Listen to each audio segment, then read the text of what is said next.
The Chemical War on Masculinity, Atrazine and the Feminization of Species in Welcome Back. I'm ADELINE Atlas, 11-time published author, and this is The Elimination of Gender, a series examining how sex-based humanity is being systematically phased out. In today's video, we're going to explore one of the most heavily suppressed and misunderstood biological events of the last 50 years, the chemical war on masculinity. This is not about identity. This is not about preference. This is about measurable, documented, biologically observable collapse of the male hormone profile across species, including humans.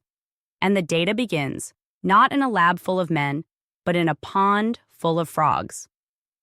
Dr. Tyrone Hayes, a biologist at UC Berkeley, was one of the first scientists to uncover the disturbing effects of the herbicide atrazine on amphibians.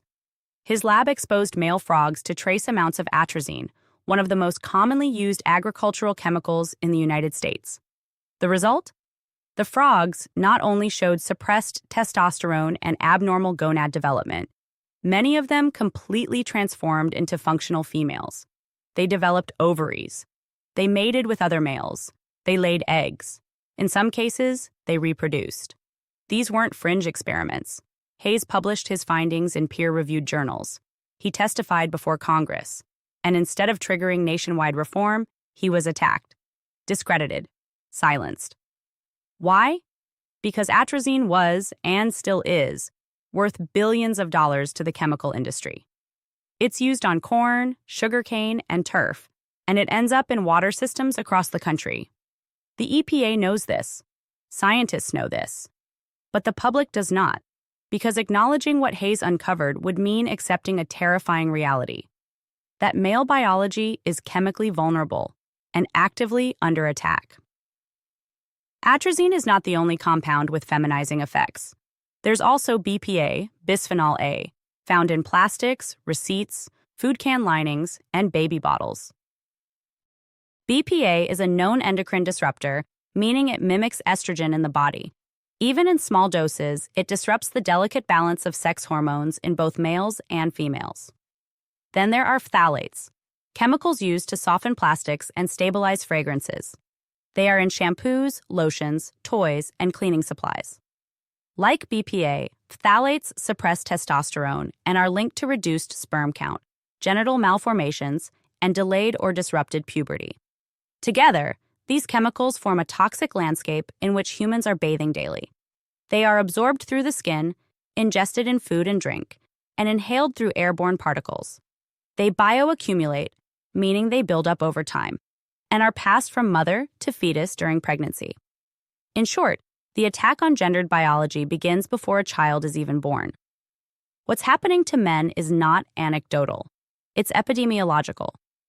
Sperm counts in the Western world have dropped more than 50% since the 1970s. Testosterone levels are declining in young men by as much as 1% per year. Boys are experiencing lower testicular volume, delayed or abnormal genital development, and increased rates of intersex traits. Meanwhile, girls are hitting puberty earlier and earlier, which is another marker of hormonal disruption. This is not cultural evolution. This is chemical interference. Now let's ask the uncomfortable question. If this was happening to women, would it be ignored the same way? Probably not. The war on masculinity is rarely framed as a public health crisis because it doesn't fit the current narrative. We are told that male decline is the result of social changes, loss of traditional roles, shifting gender norms, or psychological malaise. But what if the real cause isn't psychological at all? What if the real cause is physical, chemical, engineered? The silence on this topic is not accidental.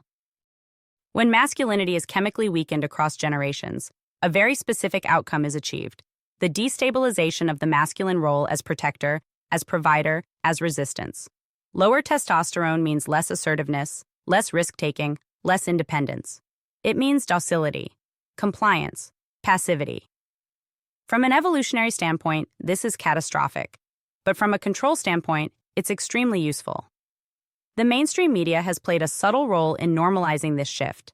The soft male is now a celebrated archetype, less aggressive, more emotionally expressive, more dependent on external validation. While there's nothing wrong with emotional expression, The biological underpinning of masculinity is not just a social costume, it is hormonal architecture. When that architecture is eroded chemically, the resulting personality changes are not just psychological, they're systemic. Look at how the entertainment industry reinforces this trend. Male characters in film and television are increasingly written as passive, indecisive, or infantilized. Masculine authority is mocked, while hyper-feminized male bodies are celebrated. At the same time, products containing estrogenic compounds are aggressively marketed to men. Soaps, grooming products, protein powders, many of which are filled with xenoestrogens. It's a perfect loop. Weaken the biology, normalize the behavior, and call it progress. What we are seeing is not just the decline of traditional masculinity, it's the chemical reprogramming of the male species. And it's not limited to humans. Endocrine disruption has been documented in all kinds of wildlife. Fish with both testes and ovaries, birds exhibiting reversed mating behaviors, mammals showing reduced fertility and altered sex ratios. This is a cross-species phenomenon. It is not theory, it is observable, and it is accelerating. Why is this happening? The standard narrative is environmental negligence. Industry cut corners, governments failed to regulate. But the deeper possibility, and the one we will explore throughout this series, is that it's not just negligence, it's intention. If the goal is to transition from biological reproduction to synthetic reproduction, then weakening male fertility is not a side effect. It's a prerequisite. Sperm banks, IVF clinics, and synthetic sperm startups are already preparing for a future where natural conception is rare or even obsolete. Artificial wombs, gene-edited embryos, and AI-designed children are already on the table. In that future, gender doesn't matter. Masculine and feminine become obsolete. All that matters is compliance with the system that now controls creation itself. The question is no longer whether masculinity is under attack. The question is why so few are willing to say it out loud. As we continue in this series, we will examine how gender, reproduction, and the future of the human species are being transformed, not by culture wars, but by systems far more powerful and far less accountable. This is the elimination of gender. And the war on masculinity is not metaphorical, it's chemical. It's happening right now, and it's reshaping the next generation, molecule by molecule.